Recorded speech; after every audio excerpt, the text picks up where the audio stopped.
മക്കളെ തറയിൽ വെച്ച് കിടത്തരുത്. എൻ്റെ അവസ്ഥ ഒരു അമ്മമാർക്ക് വരാൻ പാടില്ല. 1.5 ആഴ്ച എനിക്ക് കിട്ടുമെന്ന് പ്രതീക്ഷയല്ല. ഞാൻ കൊച്ചു കണ്ണ് തുറന്ന് കാലൊന്ന് അലക്കുന്നത് വരെ ഞാൻ വിചാരിച്ചെനിക്ക് കിട്ടത്തില്ല. അഞ്ചൽ കോട്ടുക്കൽ മുകേഷിൻ്റെയും സതിയുടെയും വീട്ടിൽ ഇന്നും ഓരോ രാത്രികളും കഴിച്ചു കൂട്ടുന്നത് പേടി സ്വപ്നം പോലെയാണ്.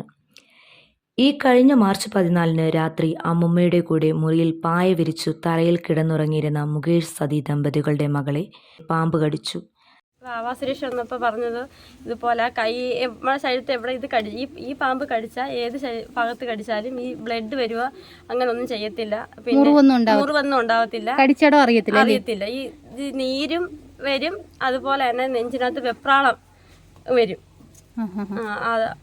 അങ്ങനെ പറഞ്ഞു. എൻ്റെ മോളെ എനിക്ക് കിട്ടുമെന്ന് ദൈവത്തിലാണ് ഞാൻ വിചാരിച്ചില്ലായിരുന്നു. എല്ലാവരും ഈ കുഞ്ഞുങ്ങളെ ഈ ചൂട് സമയമായതുകൊണ്ട് തറയിൽ വെച്ച് കിടത്താതിരിക്കുമോ ഇനി ഒരിക്കലും. എല്ലാവരും അങ്ങനെ വിചാരിക്കും. ചൂടായതുകൊണ്ട് എല്ലാവരും മക്കൾ തറയിൽ വെച്ച് കിടത്താതെ എപ്പോഴും കട്ടിലോ അല്ലെങ്കിൽ അമ്മയുടെ അടുത്തോ തന്നെ കിടത്തുമോ. വായിക്കൂടെ നിറയും പതേ വന്നതുകൊണ്ടാ എന്തെങ്കിലും സംഭവിച്ചാന്ന് മനസ്സിലാക്കി ഉടനെ ഹോസ്പിറ്റലിൽ കൊണ്ടുപോയത്. കൊച്ചു കൈ വേദനയാന്ന് പറഞ്ഞപ്പോൾ നിങ്ങൾ കാര്യമാക്കി എടുത്തില്ലയോ? ഇല്ല, അന്നേരം പിന്നെ ചിലപ്പോ ഉറുമ്പ് എന്തെങ്കിലും കടിച്ചിട്ടായിരിക്കും അമ്മ വിചാരിച്ചത്. അന്നേരം പിന്നെ ഛർദിച്ചപ്പോഴത്തേക്ക് വയറുവേദന എടുക്കുന്നെന്ന് പറഞ്ഞായിരുന്നു. അപ്പൊ വയറുവേദന എടുക്കുന്നപ്പോൾ വെള്ളം അങ്ങനെ കുടിക്കത്തില്ല ധാരാളം. അപ്പൊ അതിന്റെ ആയിരിക്കുമെന്ന് വിചാരിച്ച് പിന്നെ വായിക്കൂടെ നിറയും പതേ വന്നപ്പോഴത്തേക്കും മാമ ഒക്കെ ഉണ്ടായിരുന്നു. എന്നെ മാമ എടുത്ത് ഹോസ്പിറ്റലിൽ അല്ല അത് അന്നേരം അറിഞ്ഞില്ലായിരുന്നു. പിന്നെ കടയ്ക്ക് കൊണ്ടുവന്നപ്പോ അവര് പറഞ്ഞു ഗോകുലത്തിൽ കൊണ്ടുപോകാൻ പറഞ്ഞു. അങ്ങനെ ഗോകുലത്തിൽ കൊണ്ടുപോയി അവിടെ ചെന്നപ്പോഴാണ് ഇതിനെ ഇവിടെ കണ്ടത്. അപ്പോഴത്തന്നെ ഫോട്ടോ ഡോക്ടർക്ക് ഇട്ടുകൊടുത്ത് അപ്പോഴത്തന്നെ അവർ അതിൻ്റെ മരുന്ന് ചെയ്തിട്ട് പിന്നെ തിരുവനന്തപുരം സെറ്റിലോട്ട് ഇട്ട്. ഒരു വെളുപ്പാങ്കാലത്തിൽ 3 മണിയൊക്കെ ആയപ്പോഴാണ് കയ്യിൽ വേദന എടുക്കുന്നതെന്ന് പറഞ്ഞത് അമ്മേനൂടെ. അങ്ങനെ അമ്മ എണീറ്റ് കുറച്ച് അപ്പം അങ്ങനത്തെ കൈ തട്ടി നോക്കിയപ്പോഴത്തേനും നല്ല ചെറുതായിട്ട് നീരും വിരലിലുണ്ടായിരുന്നു.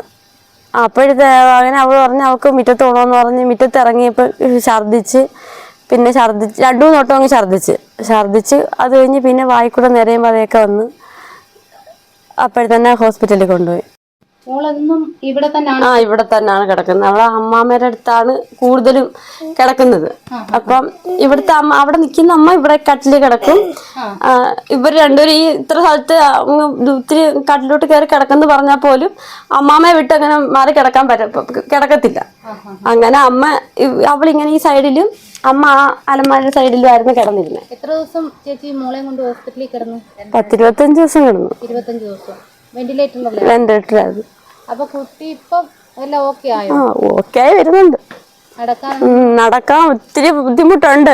നമ്മൾ കൂടെ പിടിച്ചോണ്ട് നടക്കും. ഒരുപാട് ദൂരം തന്നെ നടക്കാൻ പറ്റത്തില്ല. നമ്മൾ പിടിച്ചുകൊണ്ടാണെങ്കിൽ നടക്കും. നമ്മുടെ ഒരു ചെറിയ അശ്രദ്ധ കൊണ്ട് ഒരു വലിയ ജീവൻ പൊലിഞ്ഞു പോകരുത്. ഈ വേനലവധിക്ക് കുഞ്ഞുങ്ങൾ അടുത്തുള്ള പറമ്പിലും മറ്റും കളിക്കുമ്പോൾ മാതാപിതാക്കൾ അവർക്ക് മുന്നറിയിപ്പ് കൊടുക്കണം. അടുത്തുള്ള കല്ലുകളുടെ പൊത്തുകളിലും മാളങ്ങളിലും കൈ ഇടരുത് എന്ന്. കാടുകളിൽ നല്ല തണുപ്പുള്ള സ്ഥലങ്ങളിൽ ഒക്കെ വലിയവർ തന്നെയായാലും വളരെ സൂക്ഷ്മതയോടുകൂടി വേണം നടക്കുവാൻ. നമ്മുടെ മുന്നിലും പിന്നിലും നമ്മുടെ കൂടെയും നമ്മുടെ ജീവൻ അപഹരിക്കാൻ കഴിവുള്ള വിഷമുള്ള പാമ്പുകൾ ഉണ്ടെന്ന ഒരു ബോധം നമുക്കെപ്പോഴും വേണം.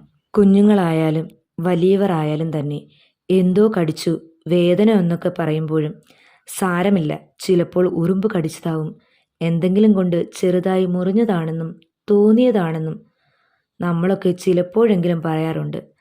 ദയവായി നിസ്സാരമായി കാണാതെ വേഗം തന്നെ പ്രാഥമിക ചികിത്സകൾ നൽകുക.